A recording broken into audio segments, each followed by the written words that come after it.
Silver Dollar City, and the one thing I like about Silver Dollar City is they do have free parking, so they've completely redone the parking lot. So they have section, like that's section 1 you have to pay for, section 2 and section 3 is free, and then they have a shuttle, but they also have a walking path.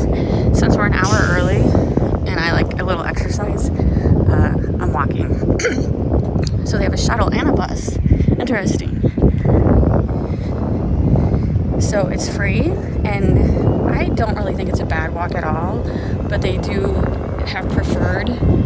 I'll look up here at these booths, but I swear when we drove by it was $60 for preferred. So, but you don't have to pay for that. It's free, and it's really not that bad of a walk. So it's April 18th. A typical ticket to Silver Dollar City is $85 before taxes. And Robert got an email a couple weeks ago where he could get $50 after taxes. So we're like, let's go. We haven't been to Silver Dollar City for a couple of years. Like, we come to Branson a lot, but we don't come to Silver Dollar City every single time. There's plenty to do in Branson, but it's not necessary. But I was very happy to see that it was free parking, because I normally bring like cash, and I forgot. But it's not necessary. I mean, like, Holly just went to SeaWorld a couple weeks ago, and she said like parking was like $35 or something. And then I think our local Six Flags is up to $35. So that's just like, it might be more. But yeah, Silver Dollar City, free parking. And a nice walking path. And this is different. Last time they had a walking path, but they didn't have these poles or a fence. It was just follow the line. So I definitely feel a little more secure with this path. So Robert just made a very good point. Silver Dollar City has free parking. And look at this parking lot.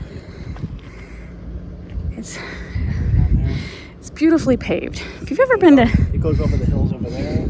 It's crazy. If you've ever been to Six Flags St. Louis, they haven't repaved their parking lot in 20 years. Weeds growing. There's weeds growing on it. It's falling apart. It's falling apart. There's potholes. And they still charge $35 to park. Not a fan of Six Flags at the moment. Alright, so it's like 9 o'clock. And even though officially the park doesn't open till 10, they still let you in early because several of the restaurants are open. They open at 8:30, so you can get breakfast. So you can basically walk around and eat before everything starts at 10 o'clock. I will mention, everyone is super sweet here. When we were walking in, the guy's like, oh, you got tickets? I said, oh yeah, we do. He goes, oh, I had a couple extra. I'm like, well, thank you, but someone else will sure take them. So that was really sweet. And there's a festival going on right now, the Street Fest. So it's just, their pictures are pretty. We're not going to do the tasting passport because it's 5 tastes, and I don't, as much as everything looks pretty, I've already went through the menu, and I don't know that we saw 5 things that we would actually try. A lot of sweet stuff. But technically, it's saving you, so the refill mug is $17.99, and you can get it here for $14.50. So now we gotta think about this. So it's saving you like $3 on the mug. Robert, do the math. Is it saving us money to do the tasting passport? No, it's not. No. Nobody's saving us any money. How many meals is it? 5. You get 5 tastes. 5. I'm not looking at it. I'm sorry. So $7 a plate. It just seems like a lot. I don't know. It's not a lot for Silver Dollar City. It's a lot for me. Yeah, I don't know that we're gonna eat 5 things. They do have squish penny machines. I thought they did, but then I couldn't remember. Alright, so the main reason we came here is because the new ride, or the revamped Fire in the Hole, which is a completely different building now, opened a couple weeks ago. And that was Robert's favorite ride growing up. We heard it's pretty good, so we're going to check out the new Fire in the Hole. I will not be recording it. I didn't bring, I don't know if it's loud, I don't care, I'm not recording it, so.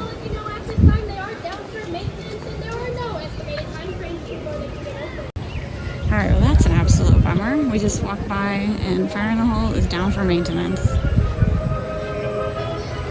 There's people standing around hoping it's gonna reopen.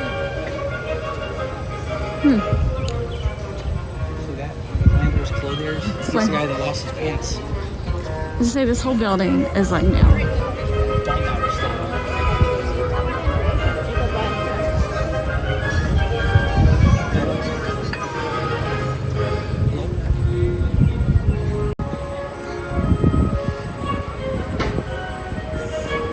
I got photos.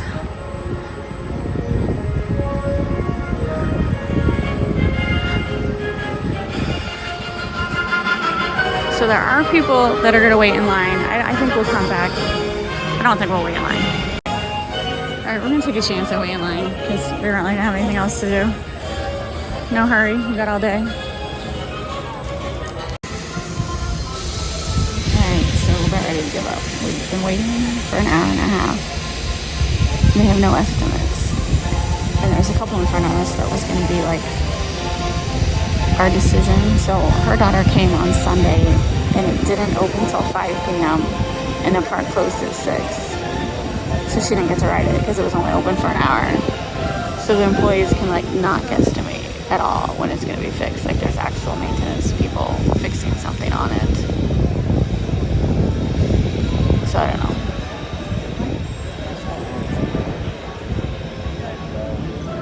That guy was one of the originals. I see he just got food and came back. So they do have a mobile app, and the mobile app will update when it's working, which is pretty good. Once it's back up, the line's gonna be too long. So, choices.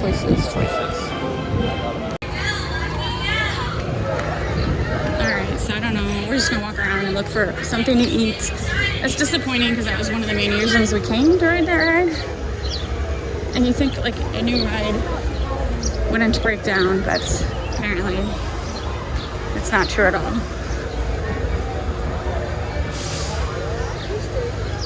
So we'll just keep checking back the app.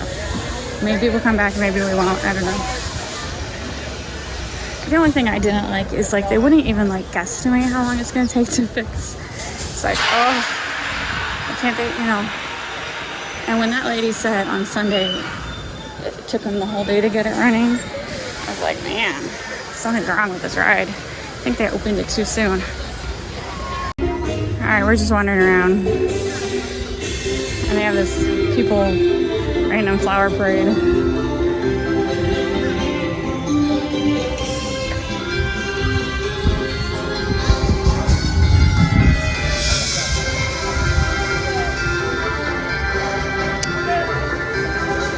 I think this is the pom-pom parade.